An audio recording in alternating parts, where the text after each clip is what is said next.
Hi friends, welcome to first news. లోకేష్కు deputy CM పదవి ప్రతిపాదనలు హైకమాండ్ సీరియస్. నారా లోకేష్కు డిప్యూటీ సీఎం పదవి ఇవ్వాలని టీడీపీ నేతలు చేస్తున్న డిమాండ్లపై అధిష్టానం సీరియస్ అయినట్లు వార్తలు. ఈ అంశంపై పార్టీ నేతలు ఎవరు మాట్లాడవద్దని ఆదేశించింది. ఎవరు మీడియా ముందు బహిరంగ ప్రకటనలు చేయవద్దని కూడా హెచ్చరించింది. కూటమి నేతలు చర్చించుకున్నాకే నిర్ణయాలు ఉంటాయని స్పష్టం చేసింది. వ్యక్తిగత అభిప్రాయాలను పార్టీపై రుద్దవద్దని తేల్చి చెప్పింది. 1.4 lakhs కోట్ల అప్పుతో ఏం చేశావు కేటీఆర్? ఒక్క ఏడాదిలోనే 1,40,000 కోట్ల అప్పు చేశావు, ఏం చేశావు రేవంత్ అని బీఆర్ఎస్ వర్కింగ్ ప్రెసిడెంట్ కేటీఆర్ ప్రశ్నించారు. సోమవారం తెలంగాణ భవన్లో మాట్లాడుతూ, ఓ కొత్త ఇటుక పెట్టినావా, ఓ కొత్త పైప్ లైన్ వేసినావా, ఒక కాలువ తవ్వినావా, ఒక కార్మికుడికి లాభం తెచ్చావా, ఒక ఆడబిడ్డకు 2,500 ఇచ్చావా, నీ కుర్చీ కాపాడుకోవడానికి ఢిల్లీకి మాత్రం మూటలు మోస్తున్నావు అని తీవ్ర స్థాయిలో ఫైర్ అయ్యారు. రైతు ఆత్మహత్యలపై బీఆర్ఎస్ అభ్యుదయ కమిటీ. రైతు ఆత్మహత్యలపై అభ్యుదయానికి మాజీ మంత్రి నిరంజన్ రెడ్డి ఆధ్వర్యంలో కమిటీ ఏర్పాటు చేసినట్లు బీఆర్ఎస్ ప్రకటించింది.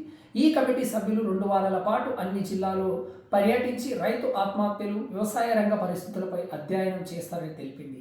అధ్యయనం అనంతరం నివేదికను రూపొందించి ప్రభుత్వానికి అందజేస్తామని, బడ్జెట్ సమావేశాల్లో రైతు సమస్యలపై ప్రభుత్వాన్ని నిలదీస్తామని కేటీఆర్ తెలియజేశారు.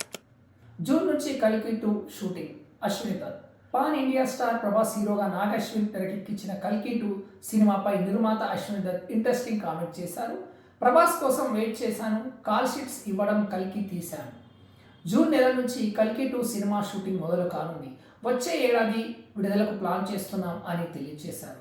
దీంతో ప్రభాస్ ఒకేసారి ఫౌజీ, కల్కి 2, స్పిరిట్ సినిమాలు చేయనున్నట్లు సినీ వర్గాలు తెలియజేశాయి. డాకు మహారాజ్ కలెక్షన్ ఎంతంటే?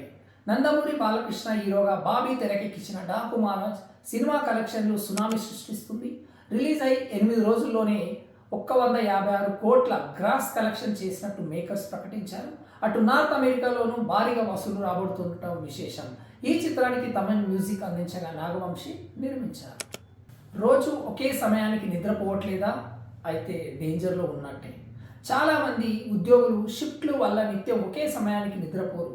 దీన్నే సోషల్ జెట్లాగ్ అంటారు. ఒక వారంలో నిద్రపోయే సమయాల్లో 90 నిమిషాల తేడా వస్తే శరీరంలో మైక్రోబయోటా జాతులు ఉత్పత్తి అవుతాయని సైంటిస్టులు గుర్తించారు.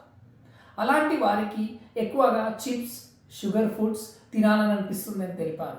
ఫలితంగా సరైన ఆహారం తీసుకోలేకపోవడం, ఉబకాయం, కడుపులో మంట, స్ట్రోక్ ముప్పు తలెత్తవచ్చని సైంటిస్టులు హెచ్చరిస్తున్నారు.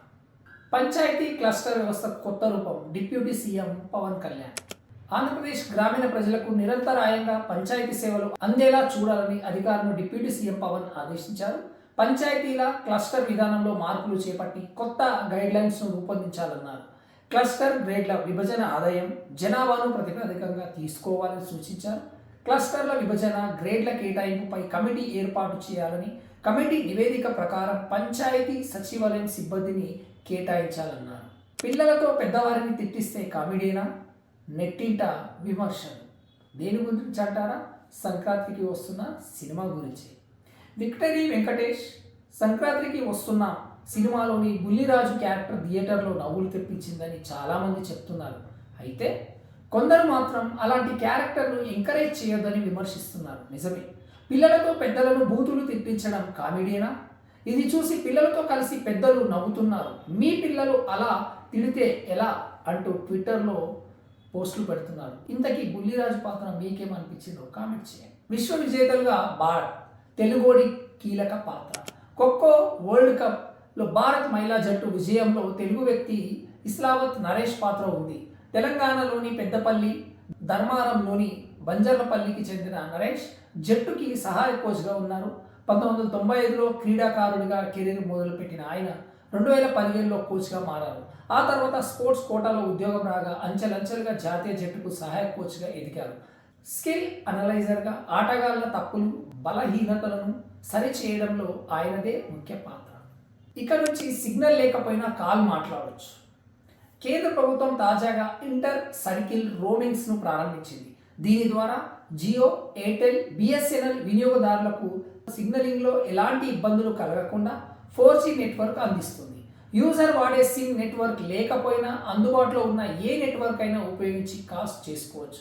ఈ సదుపాయం టెలికాం యూజర్లకు ఎంతో ఉపయోగపడుతుంది. ఇదండి ఈరోజు న్యూస్. వీడియో కనుక నచ్చినట్లయితే లైక్ చేయండి, సబ్స్క్రైబ్ చేయండి ఫస్ట్ టైం వచ్చినట్లయితే. Thank you. జై హింద్.